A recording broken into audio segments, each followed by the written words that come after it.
in to Bogans Breakdown.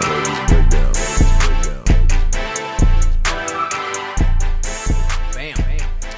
All right, ladies and gentlemen, welcome back. Episode 11, Bogans Breakdown. It's been a while. We've been working on some stuff, but we got a good episode for you today. Today, we're talking about a little thing called business. Is that right, Bo? We're getting Absolutely. Business Bogans today, right? Business Bogans today. So we went on a little field trip this last weekend, didn't we? Very interesting. Thanks for inviting me to the field trip. I knew nothing about that. Felt strong coming out. Yeah. After the weekend was over. So where did we go? We went to Valuetainment's Vault Conference in West Palm Beach Convention Center. There's about 6,000 entrepreneurs there. Right. Business conference, unlike anything I've ever seen before. I've been to business conferences, but they're usually one company. They get everybody together.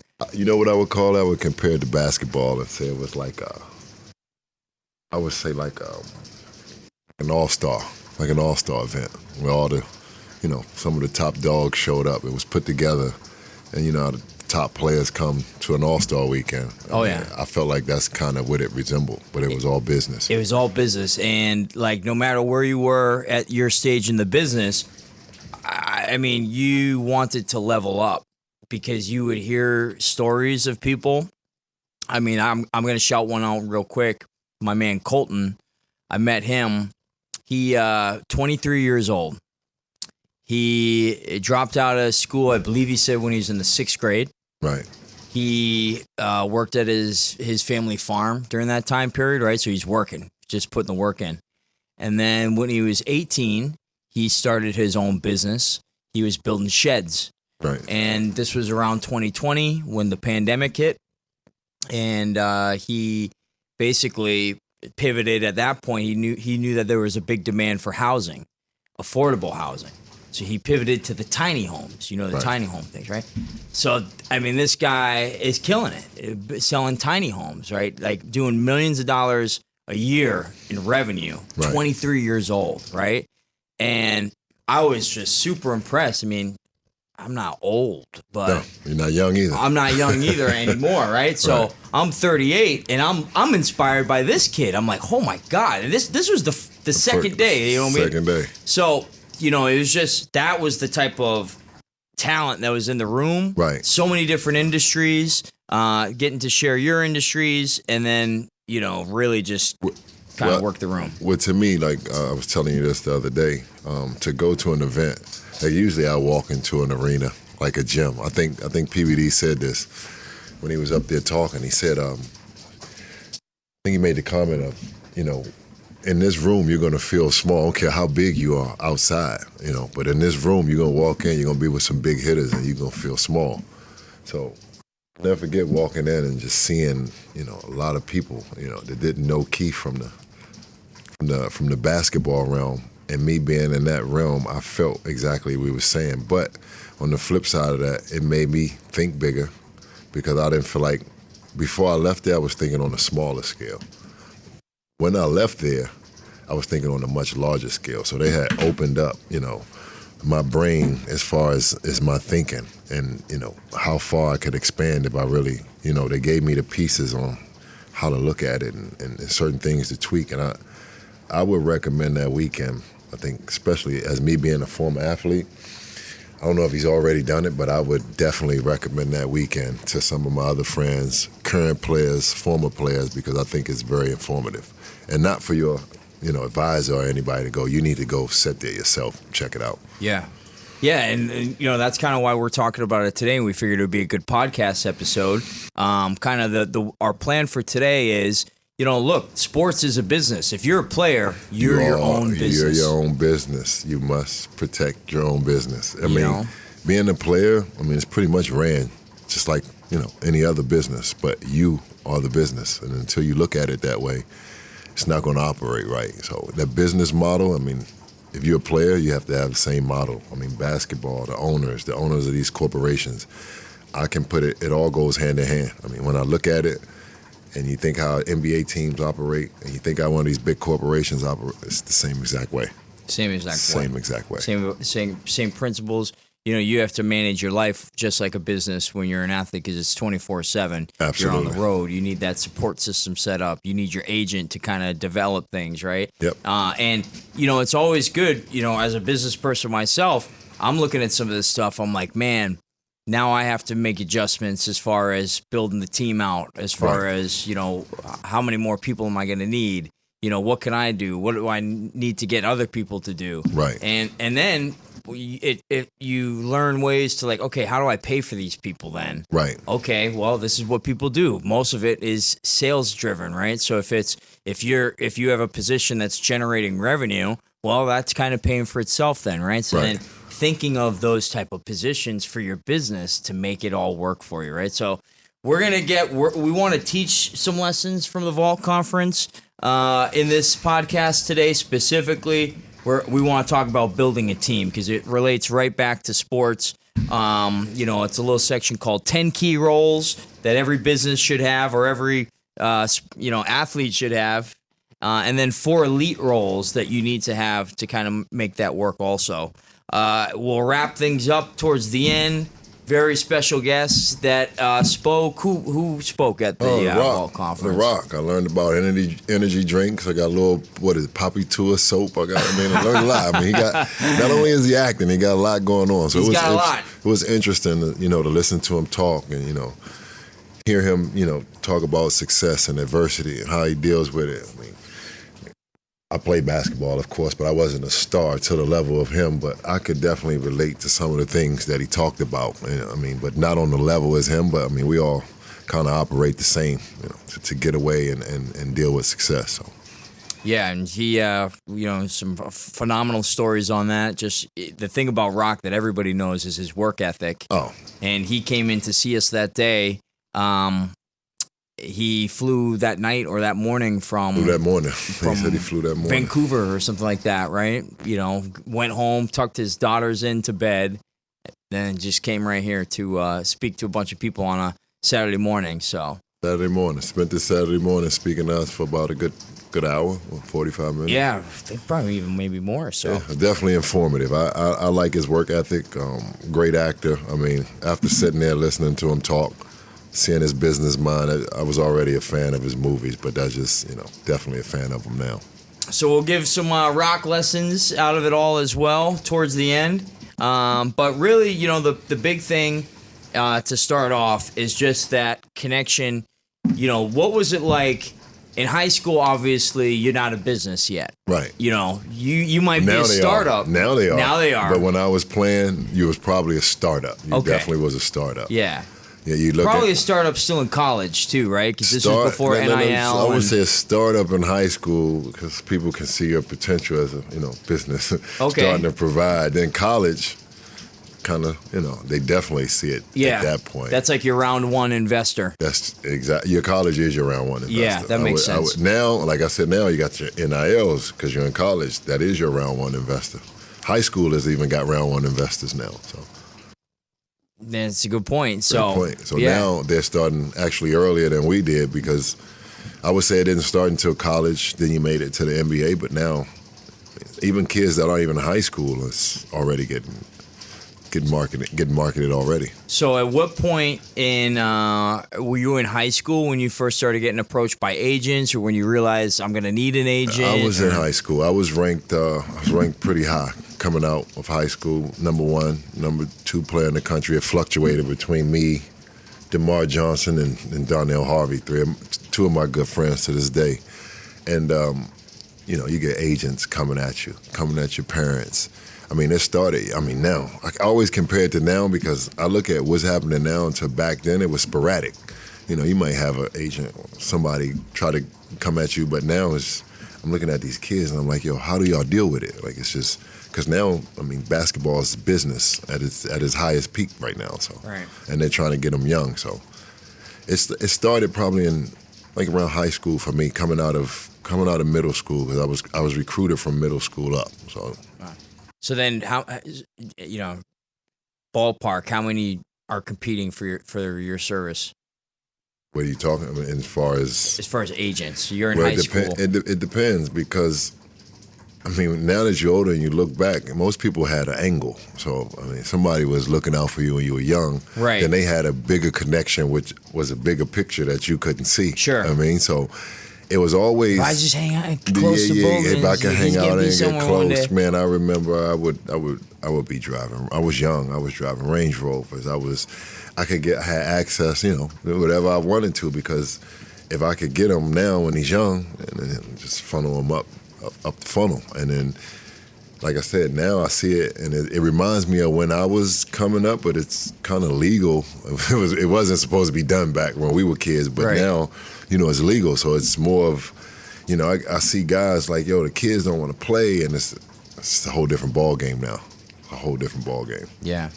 So how did you finalize that decision on who do you pick your agent? Was that the parents? Well, luckily, I had good structure. I had, I went to high school. I don't know if you know who Morgan Wooten is, legendary high school coach out of Maryland. I mean, if you live in the DMV and you play sports, your goal is to go to DeMatha when I was coming up, because you were guaranteed, to get a scholarship. I mean, I still think about everybody that played.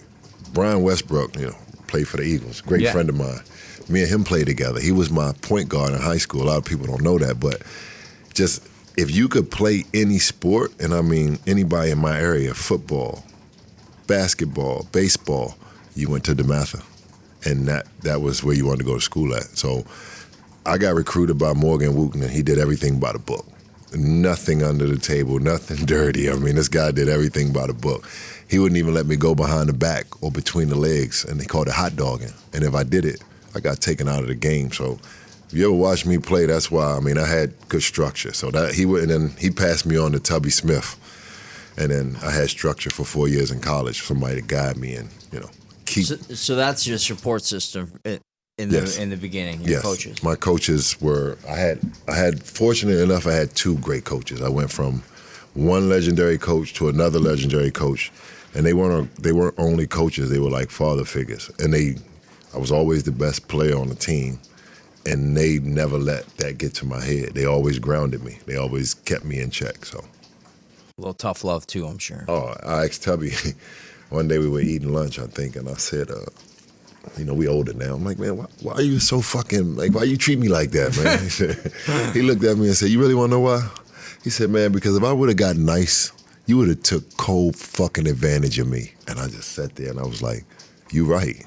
So every time I would feel like, man, his relationship was turning the corner, he would come in there and cuss my ass out. I'm talking about basically throw me on the ground and kick me to where I hated him. And that's exactly what he wanted. He did never want me to get to it. But now our relationship is damn near like father and son. But for those 4 years, he would not let me get too close to him.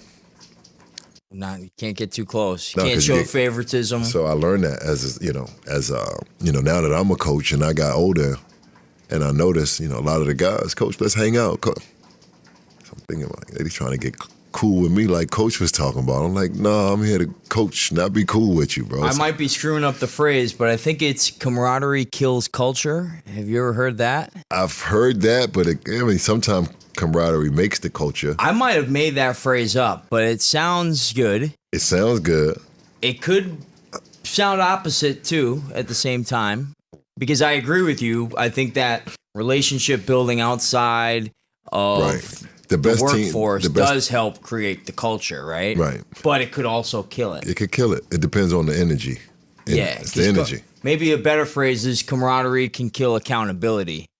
Definitely. Because if everybody's together, always picking up the slack for somebody. So somebody's not going to be held accountable. So you're 100% right. Yeah. I agree with you on that one. Camaraderie kills accountability. It's a balance. You need it all, right? It's a balance.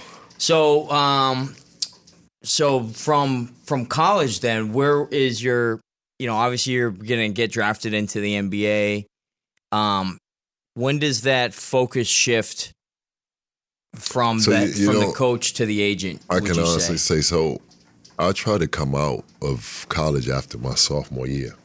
Joe Forte was my high school teammate, so he was coming out after his freshman year, and I think I tried it after my sophomore year. He was successful, went to North Carolina, So I tried to test the waters but wasn't ready, and my high school coach told me, go back to school.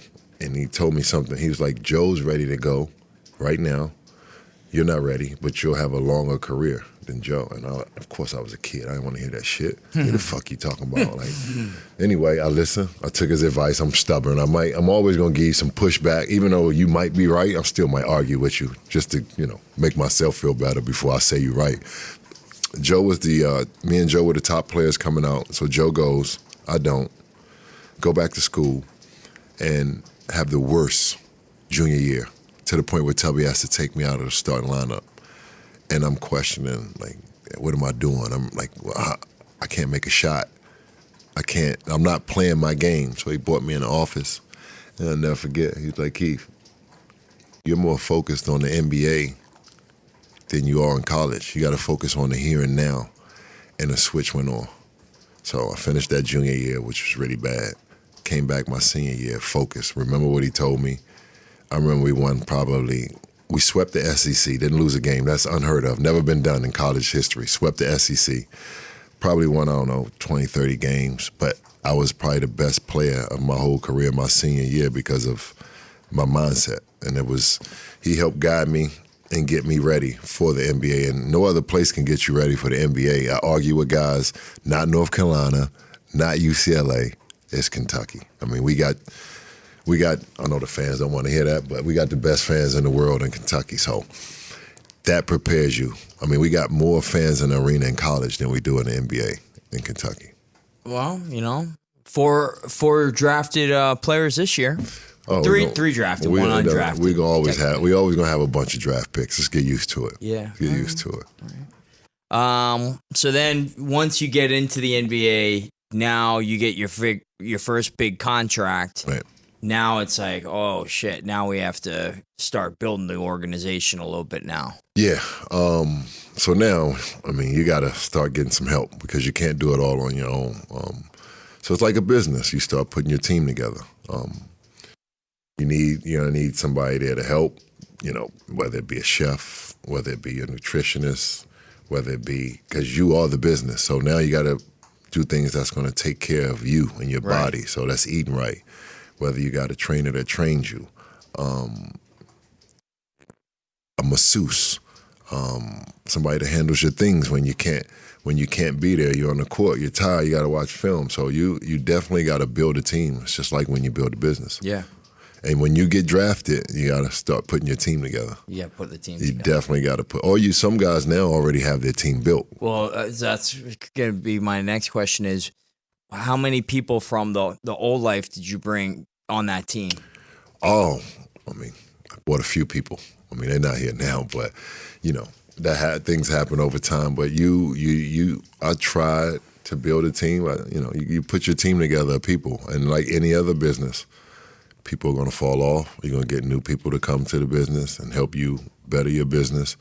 So it's just like a revolving door. Wheels just keep turning. Yeah, it's a machine, and the machine is not going to stop. So you got to find ways, to get people to fix the machine and make sure it's operating the right way. Why? Because it's going to keep churning. Whether it's churning the right way or the wrong way, it's going to keep churning. Yeah. And it's tough sometimes working with people that you know. Oh, it's tough. It's tough. But as I've gotten older and, gotten to the business field, business is brutal. It's just like competing. It's just like competing on the basketball court. I mean, it's sports. Yeah, it is sports. I call it unathletic sports, thinking sports.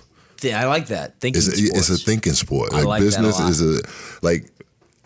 When I get out on the court, it's more thinking and athleticism. When you get in that office, the athleticism, you got to throw it. You got to work your brain. Got to work your brain. I'm talking about work it in ways that you didn't think it worked before. See that screen go out, Drew? That's the first. I had a slip up. You got one. I got one. You got one. So we went a little idle here. Yeah. So the interesting thing about business is that business is, when you're playing in sports, it's not like me. I've had a career in retail, right? Right. When I got into that career, it was one of those things that, okay, I could do this for a couple decades until I retire, right? That's how most people get their jobs, right? They're like, I could do this for the rest of my life, right? But when you're an athlete, you have a timeline. You have almost a set timeline. you did very well for how many years that you made it in the league, Right. you know, playing for, 13, 13, right? yeah. So playing for 13, and the average in the NBA, Probably 4 or 5 years. 4 or 5 years, right? If they're lucky, right? So that's 3 times the average, 4 times the average, 3 times the average. Right. You know, so you got to have a support team. The support team's going to move with you as you go to different teams. I would imagine it will change. It's going to be this way in Boston. It's going to be this way in Jersey. Yeah, or it could be the same way. I mean, it depends on, you know, how you're moving around, who you got moving with you. But the business, like if you move, the business has to move. Yeah. So you got to take who's ever going with you when you go, or you got to go hire, get new people to work at the business. And when you're set in your ways and, you know, you are the business, you get comfortable. So you want to try to keep the same people. I mean, that'll either help you or it'll hurt you. So you got to choose wisely. Yeah, definitely got to choose wisely. So they, you know, the whole thing with business that got us talking with Valuetainment is that, Hold on, can I stop you, Drew? I mean, yeah. I want to tell y'all this. So I've never been to Valuetainment, didn't know anything about Valuetainment. Drew tells me about 4 or 5 months ago, you need to go to the Vault. And I never shook your hand, want to shake your hand, because that was probably the best money spent that I've spent in a long time to go to that. It was worth every penny that I spent, and I want to say thank you. So well, thanks for going, man. Because, absolutely. You know, I thought it was going to be important too for both of us, right? But when we're talking about the business journey, yours is very interesting because going back to that whole thing, what do athletes do when it's all over, right? Right. They either invest in businesses or they do some other stuff. You're in a unique situation because you're taking what you've learned, your greatest skills that you've developed over years as a player, right. Coaching, right? So you had some coaching since as well, but now we're taking that to the kind of one-on-one. We're turning it into a business, right? An actual business of coaching and mentoring young people, teaching them how to play basketball, teaching them fitness, nutrition, all that other stuff. So basically, the knowledge that you've accumulated over your playing career and being able to turn that into this podcast, but then also use this to go into the other stuff as well. Absolutely. So as we were starting to develop that stuff, you know, I got to give a shout out to Joey Ramondi at our man Good old Joey, at man. Valuetainment. I had met him about a year ago, and he's one of the sales consultants for Bet David Consulting. And these guys, so I got to tell you the full experience, right? From when we bought the Vault tickets, right? So we're buying a ticket to the event. Right. As part of that, Joey would set up these meetings with us. How often? I mean, maybe every 2 weeks? Every 2 weeks. It was every 2 weeks. It was every 2 weeks, Friday or Tuesdays, 5 p.m. 5 p.m., right? So this is when most people aren't even working anymore, right? And he would always be in the office. Always in the office. You see it in the background. And like he would just be getting us ready. Like, hey, we want you guys to get the most out of this conference. How are you guys thinking about it? What's going to be your approach? Right. You know, all of this stuff. So he's like getting us ready. I'm like, wow, what a great value. Because when you start doing the math on that stuff, you're like, okay, I think it was like $850 for a general admission ticket. And our goal now every year is to move up a different level, right? We'll get the next level. Yeah, we'll get to the platinum, whatever it is next year. Right. So it started with that, and then now we're adding in these consultations, you know, half hour at a time, you know, maybe 4 of them. Then we got invited out to the actual Valuetainment headquarters. Got to sit in the vault. We actually sat in the vault. You sat in PBD's chair. Great experience. I sat in Vinny's chair. They kept the door. The door, yeah. You know? This is what it's like being on behind on the other side of it, right? PBD podcast. We're in the actual vault. You're in an actual vault right now. So tell us, gentlemen, what are you thinking about next season for the NBA? What's on your minds? Oh man, Summer League next. I'm actually headed out to Vegas to check them out this weekend. So, you know, get to watch the young kids, interact with some of my old friends. And the main thing about this time with the NBA is the Summer League. And you got USA men's basketball. So that's going to be a lot of fun. And you can't forget about the ladies. The WNBA has never been hotter. Caitlin Clark, Keith's girl, Angel Reese, who he promises will be on the podcast eventually. Definitely. Angel Reese. So looking forward to the Angel Reese sit down. It was an awesome experience. Like Joey set this all up. Like it was a VIP experience to see the culture. You want to talk about culture? We were talking about that earlier. Right. The best way I could describe it is imagine. So it's a 2-level building. The first level is like kind of where they do the content. So like that's the creative people from what I gather. Right. You know, the creative people, that's where they shoot the podcast. They're kind of doing all that stuff downstairs. When you get to the upstairs, that's where the work is being done. Wolf of Wall Street. Like Wolf of that's Wall. like what it like every time. I've been there 2 times now, right? It's just the same way. They're just like Wolf of Wall Street. Sharks. Like they're just a bunch of killers in the room. Right. All dressed sharp suits. You know, the women are dressed nice, right? Like everybody looks like $1 million in this organization, right? I told you before we went there. I was like, I'm thinking about wearing a suit because you know, I just every time I go there, I just feel underdressed or you know. No, you was good. You did have a suit on. You did wear. I don't know if I did a suit that day. I think I did a polo. I didn't do a suit. I can't wear it. It's too hot. I did one on Saturday. No, Friday. Was that Friday? Yeah, we did it at the vault though. Very, very good. I felt like if I didn't have a suit on, I would have definitely felt out of place because that was definitely a business. So actually, I'm gonna place a video here for Instagram here because I don't know if you saw this, but there's a young lady that was, you know, Valuetainment. They found the clip and they showed it on their IG this morning. But young lady, she was in the Palm Beach area. She sees 6,000. Mostly men dressed very nice at this Vault conference. She goes, "What is going on at this Vault conference? I've never seen this many men dressed so nice."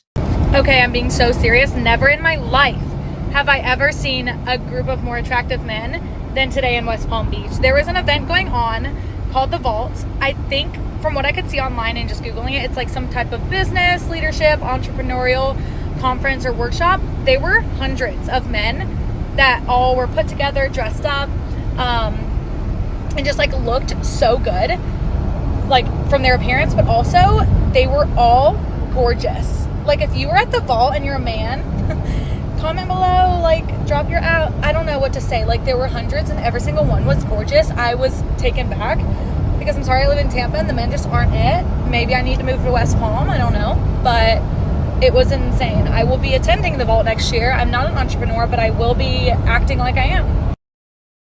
She goes, "What is this about? Entrepreneur?" She goes, "I'm not an entrepreneur, but I'm going to be at the Vault conference next year. I promise you that." And she's getting the word out on the Vault conference. So, you know. Hey, I mean, good. That's some good marketing. It's going to be the place to be. I mean, it was the place to be that year. I mean, that was a good 3 informative days. I mean, that was money well spent. Thanks for the gift. That was definitely money well spent. Well, we're going to get into some of the lessons here, but just wrapping up. So, you know, these guys, Joey set up the expectations very well, you know, really prepped us well. We get to the event the first day. They have a networking event set up. It's insane. Like you go in there, imagine there's no chairs, no nothing. It's just people. And there's even a company, shout out to the Elliott Group, I think they're called. Yeah. Look them up. You know, crazy company, like awesome sales organization, sales company. And what they would do is they were working the room for everybody. They made it easier. Like you could walk in, you could fall and trip and land in $1 million at this Vault conference thing. Absolutely. Because somebody would just be like, oh, obviously everybody's here for business. Everybody's here to learn, meet somebody, whatnot. So you have these facilitators who are like, what industry are you in? We're like, pet industry. Okay, you know what? I know 3 people in pet. Let me go find them. He goes, finds them, brings them back. I'm like, this is insane. I got contacts, people I could do business with in Texas now, people I could do business with in New York, right? I met a vendor. I just had a call this afternoon before I came here with somebody that does pet supplements, right? So sending us some free samples to see if we could get it into the stores. So it was amazing in that regard, right? So we want to drop some knowledge. give it a little bit of a teach back here. The other thing I told you when we were going, it was gonna be work, right? Definitely was some work. And I think some of my suspicions were correct. I was very worried about being late because PBD just strikes me as somebody that, like, if you walked in late, he would be like, "Oh, I see Keith Bogans doesn't need it. He couldn't see. That was good. He couldn't see. They had the lighting right. He couldn't see. I think I came in late. Yeah, and then I'm worried because, like, you're super tall, right? So if anybody's I saw the lighting. I could tell I was safe from the lighting. I saw the lighting. So, but I gotta give him credit because he'd be calling people out, right? Like, and my whole thing, I plan to go back next year, but I just, being my first year there, I wanted to take it all in, see how everybody else acted, see how people would step up to the mic and whatnot. And we'll, take in as much as possible so then next year we can kind of be in that position and then talk about the progress year to year and some of the learnings that we had done. So going back to building the team. So they give you, I told you it was going to be work, they give you a damn workbook, right? So it was work every day. So, I mean, this book alone costs $100. You get this as part of the gift package, right? So you pay for the event, you get the book, but remember, you got the book, but we've also gotten a tour at Valuetainment, which I'm not saying everybody's going to get that. I think we're lucky we have the man Joey, right? Yeah, I think we got lucky. We got lucky. We're in the area. Not everybody's in the area also, right? Right up the street. Right up the street. It worked out perfect. But we get the book. We get the one-on-one sessions with Joey talking about the business, prepping us, right? So the value, just off the bat, I probably got $850 worth before I even showed up at the event. Then we did the networking event. I make 3 contacts. I'm like, wow, that just could have exponentially grown my business. It's invaluable, right? So getting back into it. It's the building the team, and that's probably the most relatable thing in sports, teamwork, right? That's one of the things that I always put business. Like I said, the same way one of these NBA teams are run, it's the same way one of these big teams are run, same way. Yeah. Got your top dog, general manager, the owner, just goes down the line, same exact way. Yeah, so anybody can really use this, right? So if you are also, maybe you listen to Keith because you want to get good in basketball, you want to pursue a career in basketball, whatnot. You still need the team. You still need the organization around it. You still need a team. You can't do it by yourself. You're definitely going to need a team. And I think you got to challenge yourself sometimes, too, to think, sometimes you might think you might not have the right people, but they might just be in the wrong role.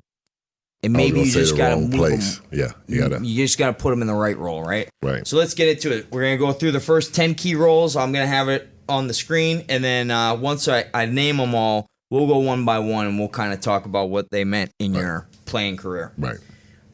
So number 1, these are the 10 key roles. Number 1, business development. You need business development. I'd compare that to like your agent, right? Right.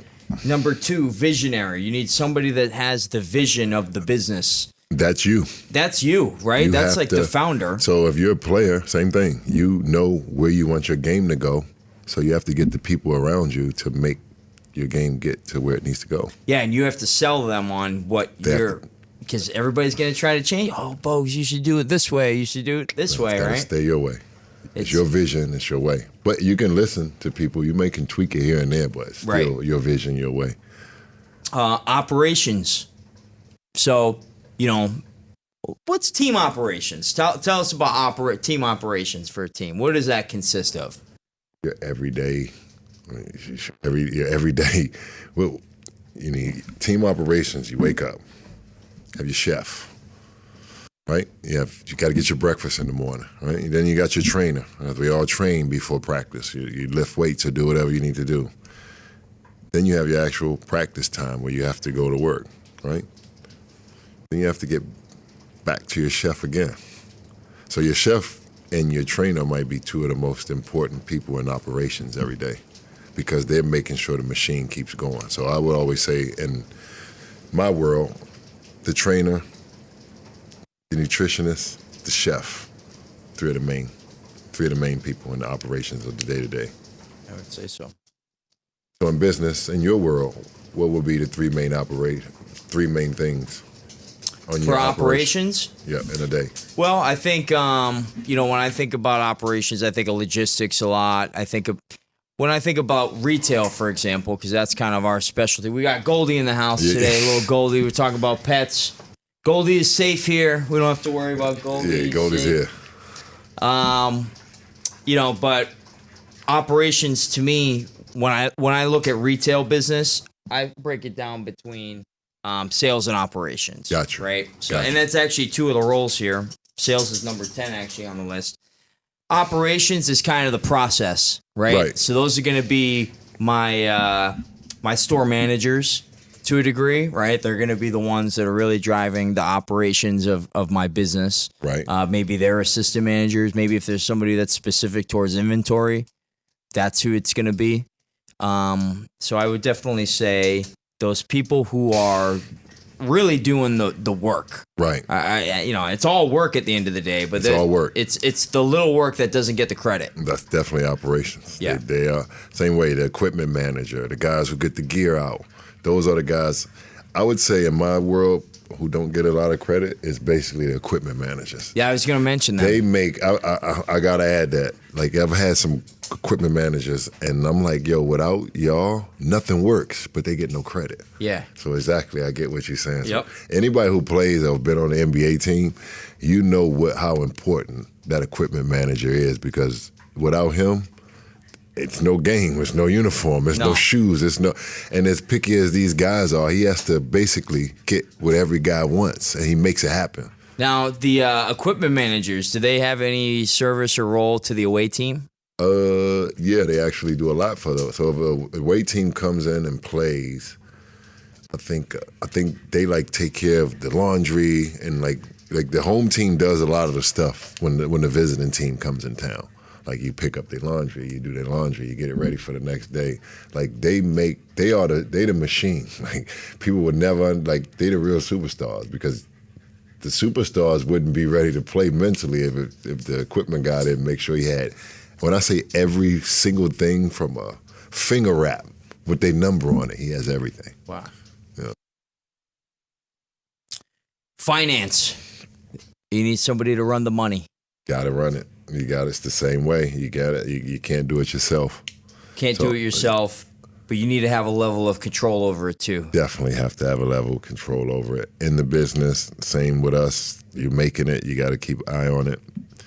If not, you live and you learn. And then, the craziest thing too is the little things that can just kind of, erode over time in any business, right? Anything. One of the things that we learned was leaks and opportunities, right? Tell the people a little bit about leaks and opportunities. Leaks and opportunities. It was good because when he started, a leak is anything that's taking money out of your business, whether it's basically leaking money out.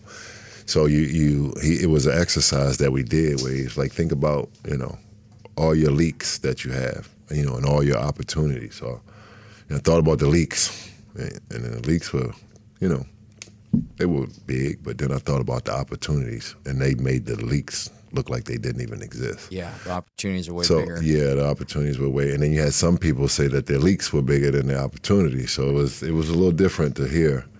Some people I thought my leak was big until I heard a guy say he had a 30, a million plus. Right, yeah. I'm talking about in the tens of millions plus leagues. We were with Joey yesterday. He told us somebody was like, I have a $64 million in opportunities or something Exactly, crazy. exactly. So that was a great exercise as far as, breaking down what you have and what you have the ability to get.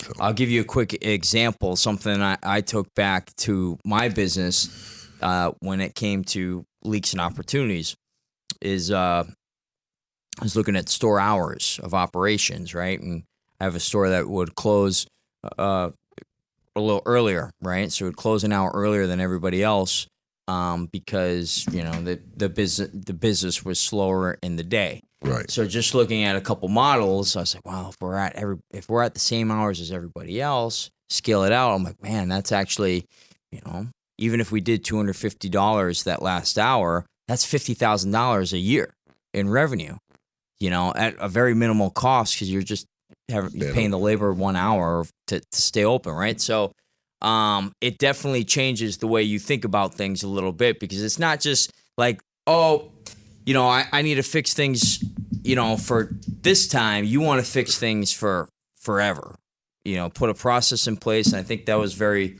important to learn too, is that when you figure something out or when there's an issue, address it right away, put a system in place to make sure it's always fixed from here on out. So then 5 is support. And you could look at support kind of like those operations people. Definitely. Operations is definitely support. Yeah. I think the support too is a lot of mental support. Like you need those people that can kind of like maybe keep you checked. Maybe I would say that I like to use the word culture. Your culture is big. So if you got a positive culture, 9 times out of 10, everything else will be positive. You got a negative culture, but a culture is when you got a group of people working together, like we do on a team. That culture, we always emphasize culture, because if you don't have culture and basics, you have nothing. So everybody's just all over the place. So when you got culture and you bring new people in, it's like they know what they coming into if that culture is already there. So if you got a wild shit is out of control, then people know I don't want to be a part of that culture right there. Right. But if you're known to have shit in order and you go by the book. Actually, now that you mention it, is there any teams that you wanted to stay away from on your career because you thought the culture sucked in that organization? Because I love the game so much. So to me, when you're young and you're doing what you love to do, as you get older, you start to worry about that. But when you're young, I love the game of basketball. You could have sent me to the moon, and I didn't care if the Martians would fucking tell me what to do. I was going to fucking play basketball. So, I mean, that's how it works. When you get older, you start to think about things a little bit different. So, yeah. No, it's interesting. I mean, I know, like Boston, for example, the Boston Red Sox, when I was growing up, they had the worst culture as far as, you know, and maybe it wasn't even the team as much as it was the media in Boston. I know you have a little of experience with them too, but like the media in Boston was just so nasty to the players. Like that's what, you know, growing up, I'm not saying they're like this nowadays. They probably are. But the media has a job. I always say that, I don't mean to cut you off. Yeah. But if my job was to get a story about you, I don't care if you get mad. And as an athlete, you start to realize, like, he got a job to do like I got a job to do. And it's my job not to give you anything bad to write about me. That's part of my job. Right. His job, no matter what I do, is to report on me. So I always never got mad at the media. I would sit down with guys that wrote bad about me and ask them, like, why?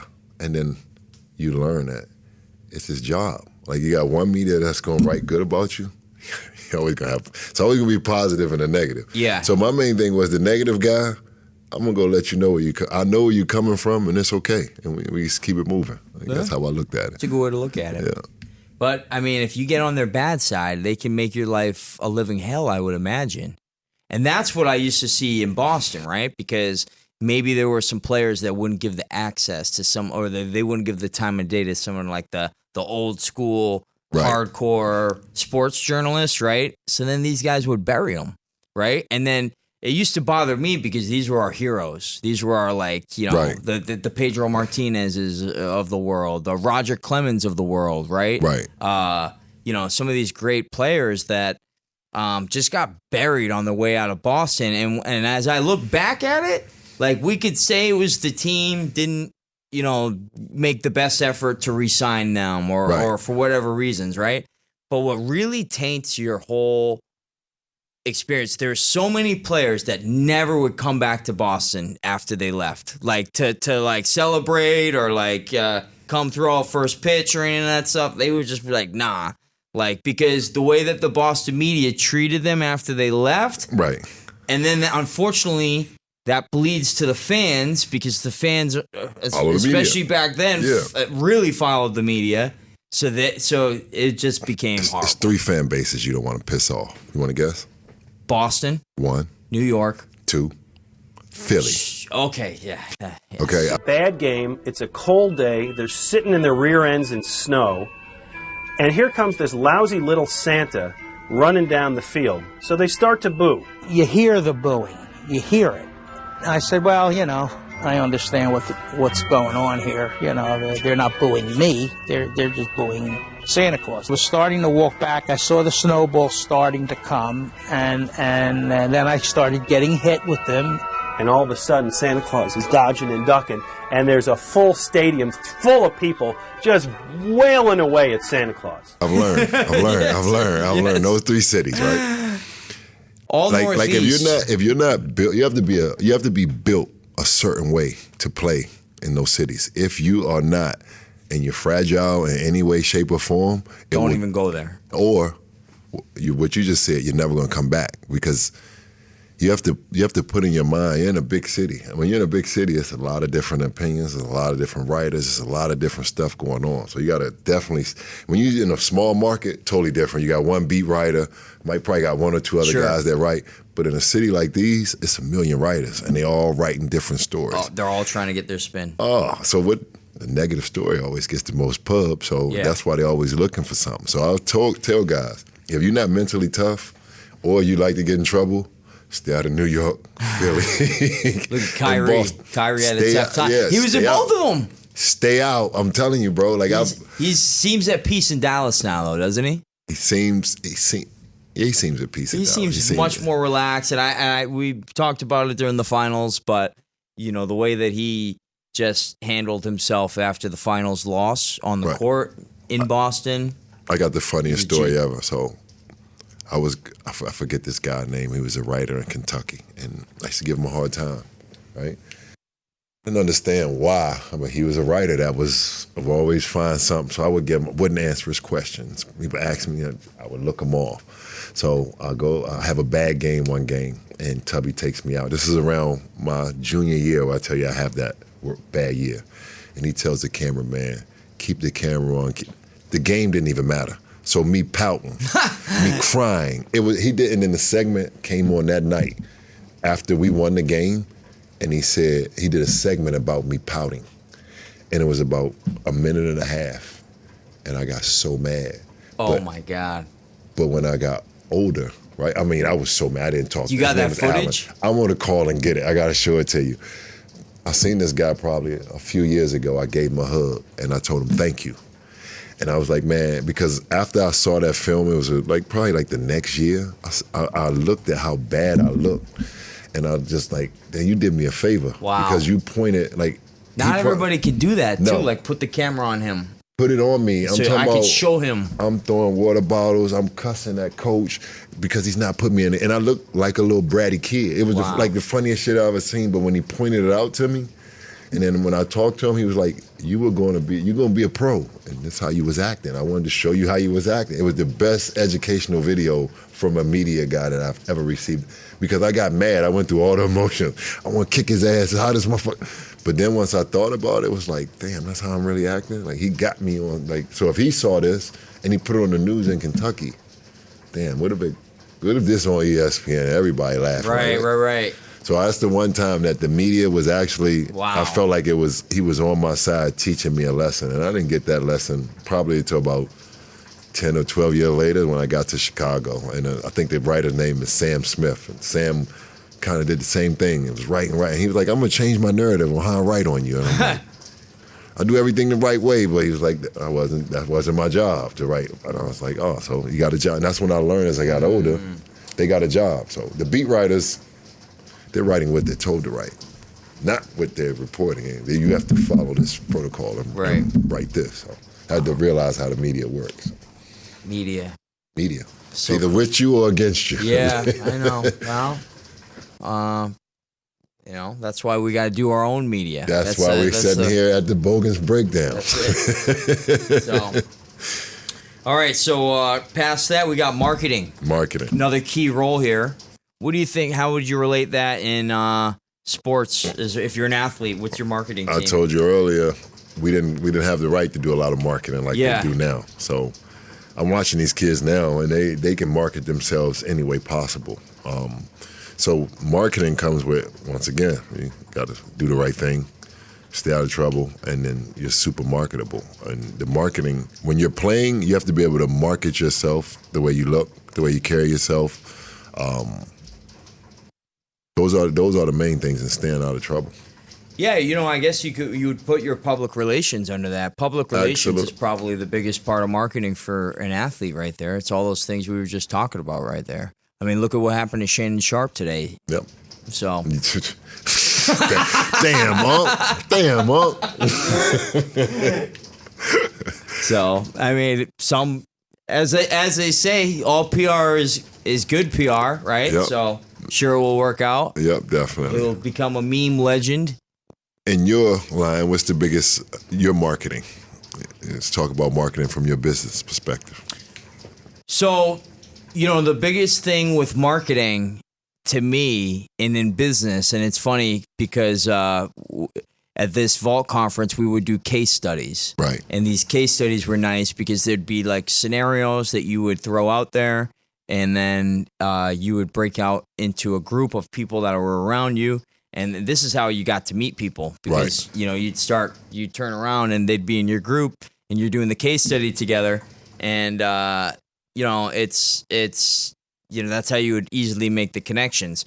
But, marketing is very interesting to me because I've dealt with levels at a corporate level where the people, the head marketers at the end of the day.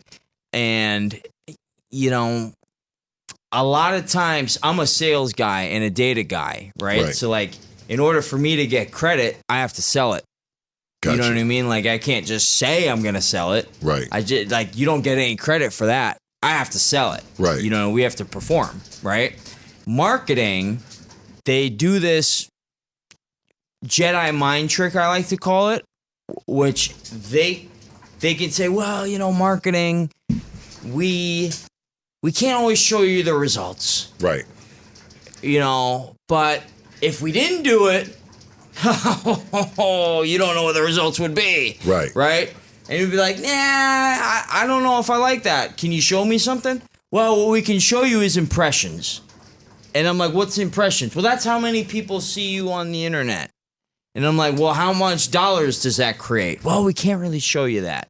And that's the shit about marketing that drives me crazy. Right. Now, they had some interesting philosophies, and I liked it a lot in terms of building out your business, right? Like Tom Ellsworth, one of the guys at PBD, and Pat himself, they don't believe in CMOs. They said, get CMOs out of here, chief marketing officers, because they're going to do that impression BS, essentially. That spin, right? I'll give you an example of how they do bullshit sometimes. We would do these, let's call it an event, right? So a marketing company, you'd pay them $30,000 to do an event, okay? And you're like, oh, wow, that's a lot, but this event's going to, $30,000, this thing's going to kick ass, right? Right. Now, the business person in you would say, if I'm going to spend $30,000, am I going to make that $30,000 back? Right. Like, are we going to generate an additional $30,000? Like, that's the return on investment. Right. That's how you know if you had a return on investment, right? Right. And to me, that's pretty easy to figure out, right? It's like, well, we did this, and this caused a spike in sales. We were able to track it this way with a coupon code or something like that. And now as a result, sales went up and you have your ROI, the event you paid for did this, right? So like my first test with it one time is I see them do this event and I asked for the data. I was like, can you provide the data, the results from this event we spent $30,000 on marketing on? Right? And they would show me like how many customers signed up. That's all they were in the store, right? And they'd be like, we signed up 300 customers this weekend. And I'd be like, oh, that's pretty cool. Like, what's that mean?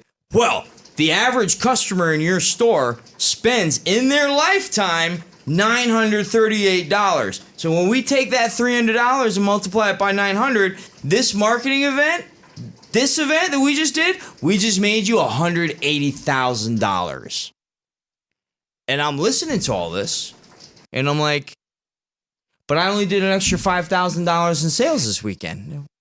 How did you make me an extra 180,000? It's all foo-foo math. Yeah. It's like smoke and mirrors, right? Exactly. And they say it to you with a straight face. Oh, it's a sale. It's a sale. It's a sale. Now, some people are just like, okay, that's what it is, right? Right. But for the people who just can't accept that, it will drive them insane. Right. Right? So, like, for me, when I think about marketing, I think about everything should show a return on investment. If it's not showing a return on investment, we shouldn't be doing it. Right. Flat out. You know, and I think that's the problem with marketing today is that foo-foo.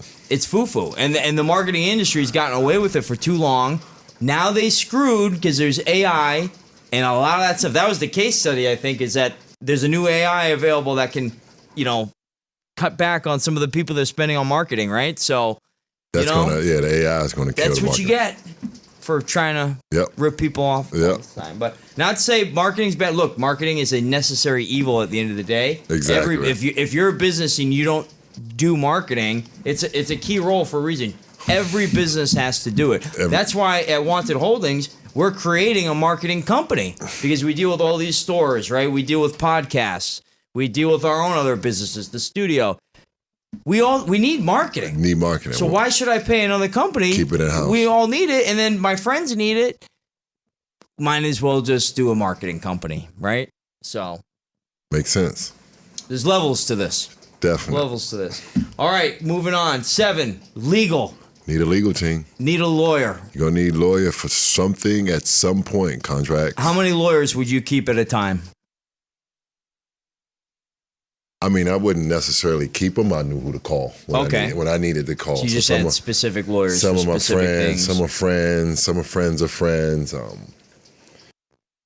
Depending on what I needed a lawyer for, I know who to call. So I never had to keep a lawyer around because, quote unquote, I stayed away from a lot of stuff. But when I needed one, I know exactly who to call. Well, I got to give another shout out to my man Joey. Oh, because absolutely. I have never had a lawyer before for business, and I've just always winged it, whatever you want to call it. Winged it. You winged it. I wung it. But and so I never had a lawyer, and I never really wanted one either. But I needed one because we're doing some transactions and whatnot, and you just need a lawyer, unfortunately, right? So, so I'm like, man, and this guy's hooking us up with all these consultations that we're doing. He's like, if you ever need anything, he's a business development guy, right? We're going back to role 1, business development. I'd actually put Joey on my team. So you have him. So I asked him, I said, because I didn't want to just Google 1-800-lawyer. Right. I'm sure you've never done. I'm sure you just said it. You've always asked somebody else, gotten a referral, right? Find somebody to do it that way, right? So I asked Joey, our guy, and he said, "You want? Give me a day. I'll find you a lawyer." He connects me with a lawyer. We hit it off. Steven, my lawyer now, takes care of everything. Phenomenal. And now I feel like I've leveled up as a businessman, right? Because I have a lawyer on retainer. And I wasn't even thinking about putting a lawyer on retainer, right? I just needed one for a one-off. Right. But knowing, man, we're growing, we're going to expand. You're going to need them. I want a long-term relationship. You're going to need them. Worked out. So definitely legal. I used Rocket Lawyer for a very long time. Eventually, Rocket Lawyer? It's like you pay $40 a month to a website, and it was like AI would write you contracts. Gotcha. Then after that, when ChatGPT came out, I just did that. Gotcha. Now I chat GPT and send it to my lawyer. And then he makes it faster for him. Stay left. Yeah. Information technology. So what would you say? This is kind of an interesting one. I'd like to hear your answer on this. Now, when I think of my IT team, this is the people that are keeping our technology. So I'll use the studio as an example, right? Mm-hmm. We have a software for online booking, right? So, that's part of the IT. Whoever manages that is going to be doing that. Any of our systems, POS at the registers in the stores, right? Same thing. Yeah. So what is that in the sports world? So we got analytics. Okay. So it's the same exact thing you're talking about. Yeah, it's data. We can track so basically where these balls are on our screen here, Yeah.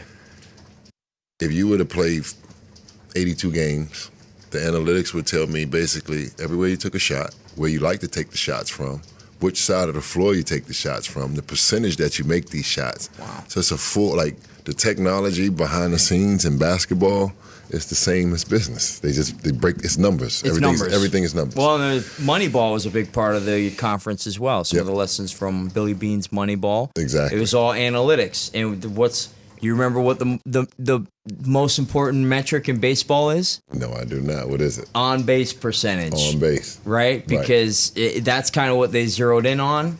You know, how do you score the most runs? Well, you got to get on base. Right. So if the people who get on the base the most amount of times, Right. that's going to give you the most we success. even got technology trackers to see how many miles the guys are running.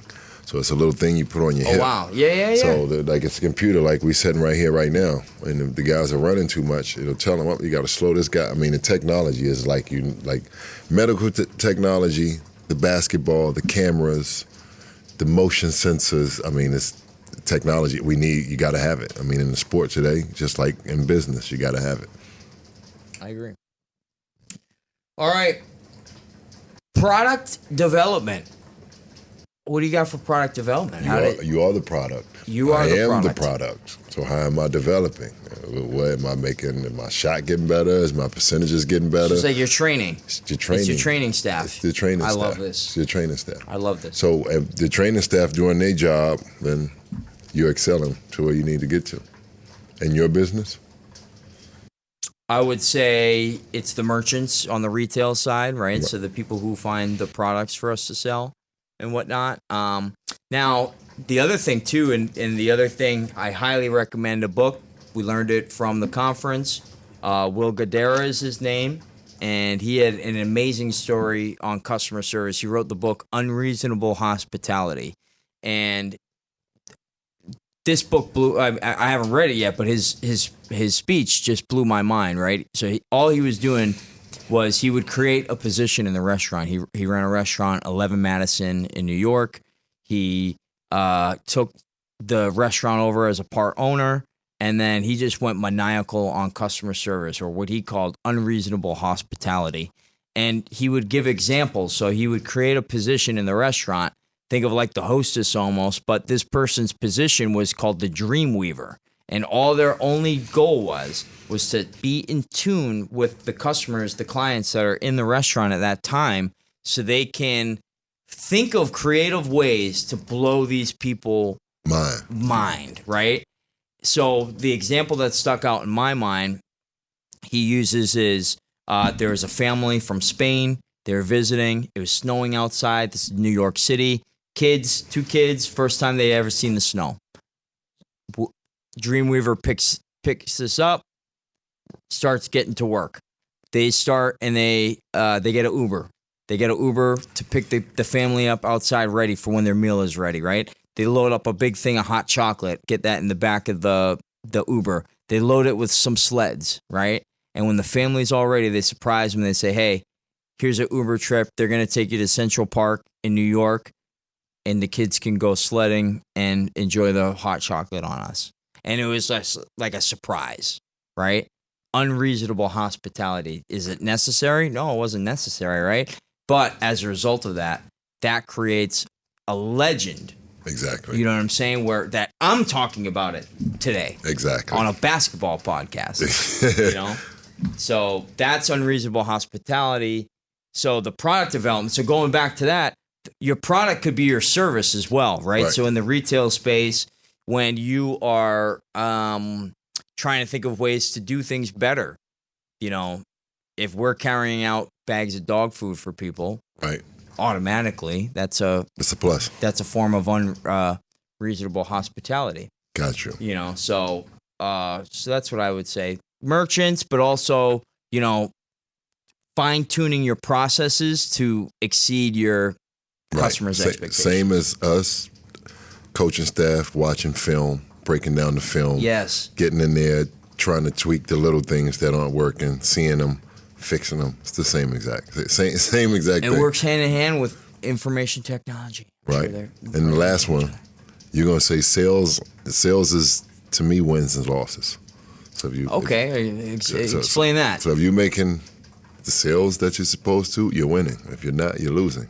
Yeah, you sell tickets when you win. Exactly. Yeah. The same thing with your product. If you're You selling sell- products, you're winning. Yeah, if you're you not sell selling tickets any products when out you're of in the the store, playoffs. you're losing. Let me ask you this: how does it work in the playoffs for salary? I've just always been curious. I've never thought. It's a breakdown. You can Google it. It's a breakdown for every round that you go. It's a percentage. Make it all the way to the Percentage what you finals. made over the year. It's if of you make your it through annual the first. salary? Oh yeah. Once the regular season is over, the regular season's over. Now it's playoff bonuses. Oh, so it's all bonuses It's you're all playing bonuses. for. Okay. You play for those 82. You get paid for those That's 82. okay. Got it. That's separate. That's why you want to make the playoffs. Like that's It's the extra money. Your incentives Okay. in your contract. Now See, you nobody get, ever thinks about it like you this. got incentives in your contract. In all my year, I've never thought about it like this. I used to tell. I thought they were playing for the chip. Playing for the Magic in my Magic years, like just making the playoffs. Like I'll forget what it was, something in Nike that I got a bonus, or just making the playoffs. You play a certain amount of games, you make the playoffs. You're guaranteed to make that certain. Say you got hurt or you injured, right? And your contract say you got like your shoe contract say you got to play a certain amount of games to get this money. You got hurt in the regular season, but you make the playoffs. You might be able to make that. That counts towards your games contract. played. Games played. Wow. Games. I've got So a it's kick bonus. in. They're bonus games. You got bonuses. Does All-Star game count towards that? Of course. No, the All-Star game is a whole separate entity. Now, everything's a separate. The regular season, All-Star game, playoffs, it's all separate. So that's why guys, I tell people all the time, you want to see guys play hard. Regular season, yeah, they play hard. Playoffs, you got incentives. And you got that trophy at the end. And if you win, the pot for winning the championship is crazy. Well, how good's that pot for that in-season tournament, though? You know, the one LeBron, nobody can beat LeBron in. Anything you can get in in-season tournament, I mean, first of all, they had to make it worthwhile because guys not going to play that hard in the in-season. So they make that pot worth it. Would you hang a banner up for an in-season tournament in your arena? I'm from the old school. No. No. Was in-season? No. Would you pop bottles? Like when we were playing. Would you pop bottles? No, I would not pop bottles. For in-season tournament, you know what? A win is a win. I'm going to celebrate but I wouldn't put an in-season. I mean, but it's new. So you never know. Other teams might put, next year somebody win, they might put it up. Well, we can't speak too soon. I don't know about that. Would Boston put up an in-season banner? No, they already said they wouldn't. Paul Pierce said they would use it as the floor mat, I think they said. The truth is crazy. I think he said the carpet. The truth is they would something put else. it as the leading carpet in the Auerbach Center. It's all good. No, listen, we'll make a carpet out of it and put it in like the hallway or something. We're not putting no in-season tournament. All right, so those are the 10 key roles. The last one was that sales thing. Obviously, sales, we mentioned it. I mean, that's if you're trying to grow your engine, think of positions that generate sales. Right. That's where you start, right? Like, and if you don't have a sales position like that, you fund it by having them sell your company. Right. Commission, right? So maybe not somebody off the top. Maybe you need to find somebody that already works, but they can hustle for you on the side and start that way. Right. And until they can build it to a point where they can do this for you full time and it's paying for yourself and you're making money off it as well for your business. But those are some of the big lessons. Now, there are 4 elite roles. I know we're going long here, but we'll go through these quick. Running mate. So this is like I would call this like your confidant, like your Right. vice presidential pick. Right. Everybody should have one. It might be a partner. It might be a spouse. It could be a best friend, right? But you have your running mate Got to have somebody. within that. It's like a captain and a co-captain. Yeah. So, same thing. Who would you say was your running mate throughout your career? Could you say you had one running mate throughout your whole career? Well, I had different running mates. Throughout different phases? Yeah, throughout different phases. You know, you outgrow some running mates. Yeah. You know, things happen. Yep. So, you know, one of my running mates is still there. That's been there since the beginning. But you know, Good. other than that, Then you need to have your inner circle. inner circle is super important. Your inner circle is your friends that I would say you don't see every day and you don't talk to every day, but they're super important. Those just like my guys that played on different teams. I didn't see them every day, but they still considered my inner circle. Whenever we got together, it was like we hung together every day. Yeah, you got to trust these guys too. Super. You trust them with everything. Trustworthiness is probably the most important trait. Oh, has to be. And if you break that trustworthiness, you're no longer in the inner circle. You're out of the circle. Right? Absolutely. It happens all the time. Advisors. You need a board. You need trusted advisors that are maybe mentors, especially in the game. I would say you always need, we call them OGs. You need to latch under an OG, and the OG will teach you the way. So who were your OGs that you would call? When I came maybe in, when in your playing day you had a bad game or something like that. Oh, no. Is there any veteran that you would call? I was fortunate to have OGs on my team, like at the time. Like I remember as a rookie, I had Grant Hill, I had Juwan Howard, and then I think I had, I got older, I was, Kurt Thomas, Jerry Stackhouse, they're still my good friends to this day. And those were some of the guys that I would call because I grew up watching these guys play. Now they're my teammates, so they would always be my OGs. If I ran into a problem, whether it was on or off the court, you would always go. I remember me and Stackhouse went, I was having trouble with like my son's mom or something. Me and him went to lunch. I'll never forget in San Francisco. He said, "You think you're the first one going through something like this?" And I remember him walking me through and telling me certain things. And having that OG there to walk me through it made my life so much easier. So it helps experience because they've already done it. Already done it, yeah. And your inner circle, and especially your advisors and your inner circle. I mean, I don't know. Those two, they kind of go hand in hand because you got to have people you trust. Those two circles have to be super tight. Yep. And then the last one is investors, right? Because if you want to scale your business or if you want to acquire a business, you don't always have to do it by yourself, right? Right. You are your brand, right? You're the product, like you were saying there, right? So I've been able to get deals with no money down on my own, just because people want to do business with you, right? So they give you part of the company, right? Absolutely. So that's the other key. Or if you could figure out ways, my favorite type of investment or financing is seller financing, owner financing, right? If you're putting a deal together and that's a possibility to do seller financing, you can craft a really, really good deal for all involved. Everybody.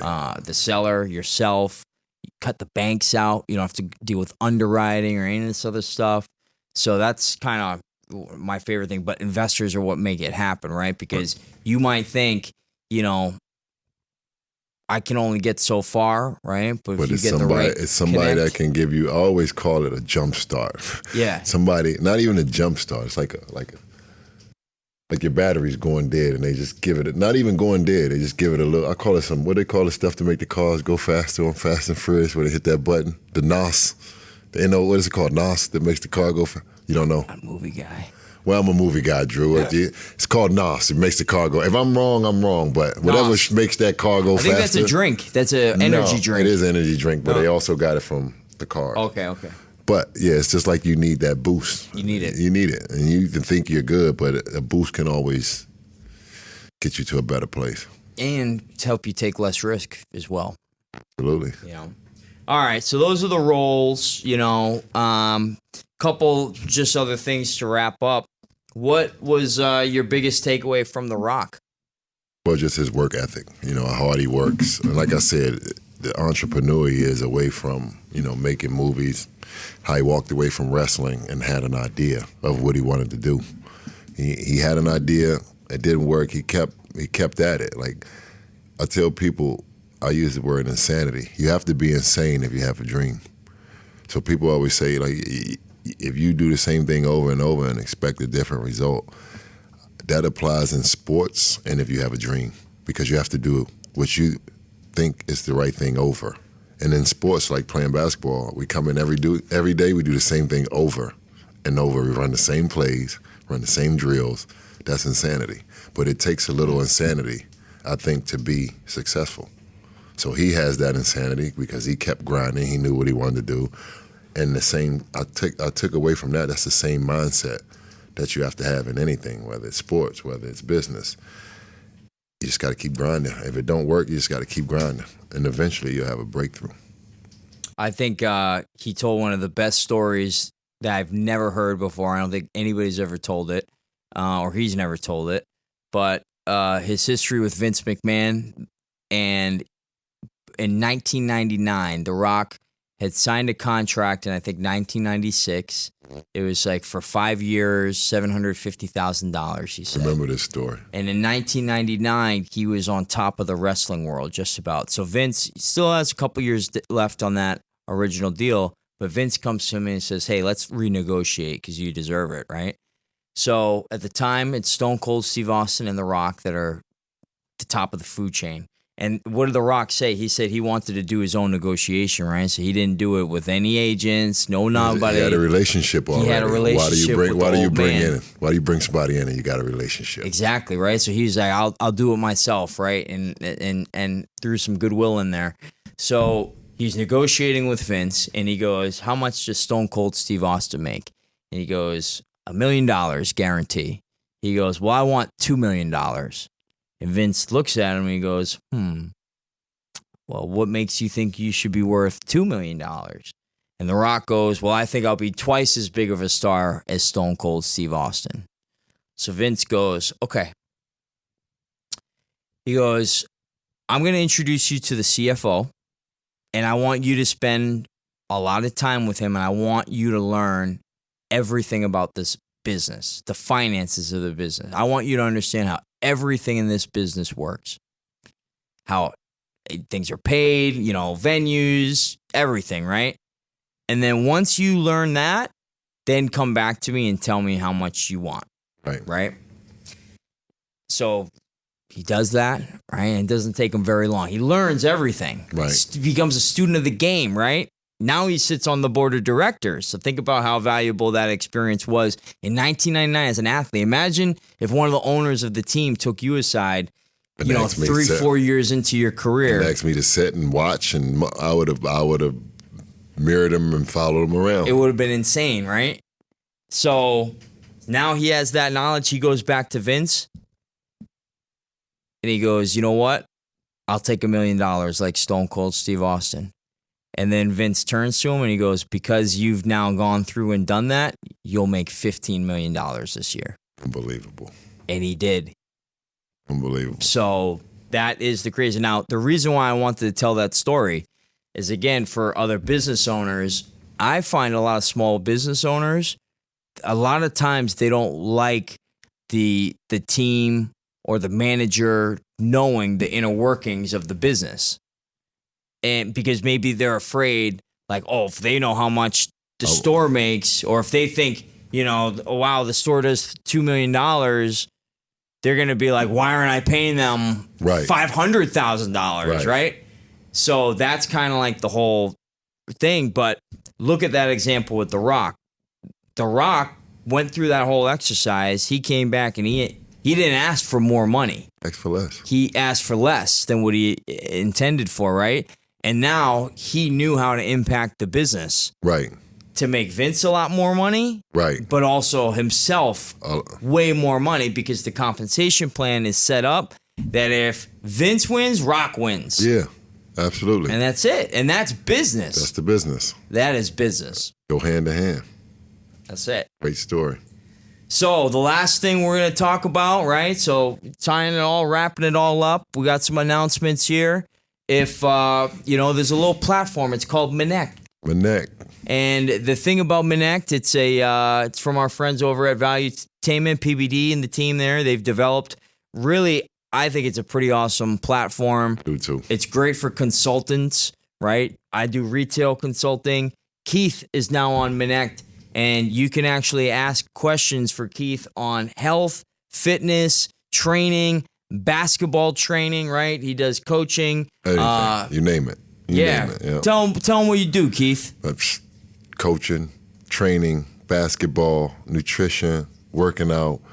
Whatever you have a question about, I'm here to answer, here to help. Also does one-on-one training with kids and whatnot. So My favorite is training the kids, so I'm all for that. So you get your kids trained by a former NBA player, right? Absolutely. Who can beat that, right? We're trying to get Drew Correa, the great Drew Correa. We're trying to get him on Connect as well. I think he'll get on there. He's our producer. Yeah, he'll be on. He Grammy Award winning, He definitely producer. will get on. So you learn from an NBA player. You can learn from a Grammy Award winning Exactly. music producer, Mr. Carter. Ever hear the little song, Mr. Carter? Definitely heard that one. So, check it out there. I'm on Connect as well. If you have any retail questions, a lot of people work in retail, Keith. A lot of people working Still retail. working retail. So Exactly. Retail I one. might connect you and ask you some questions. So. You can.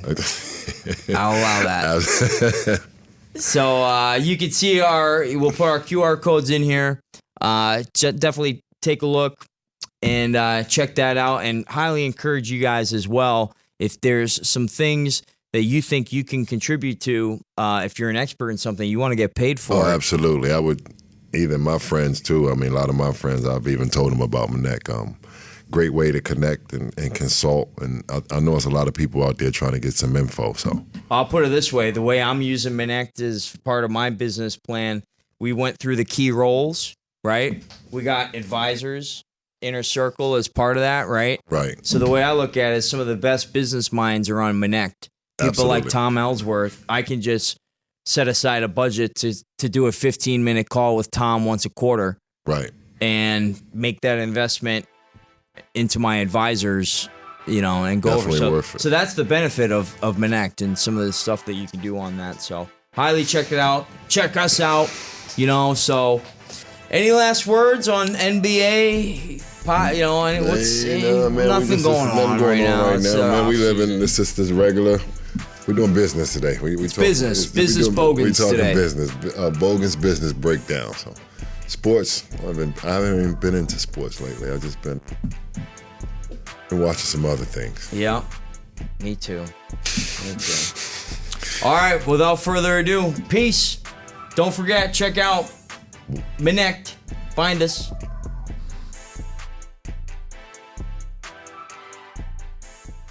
We gotta talk about the NFL one day. We just gonna leave the NFL out during football season. And I just thought about that. Oh. We can't say that. We got to cut that out at the end.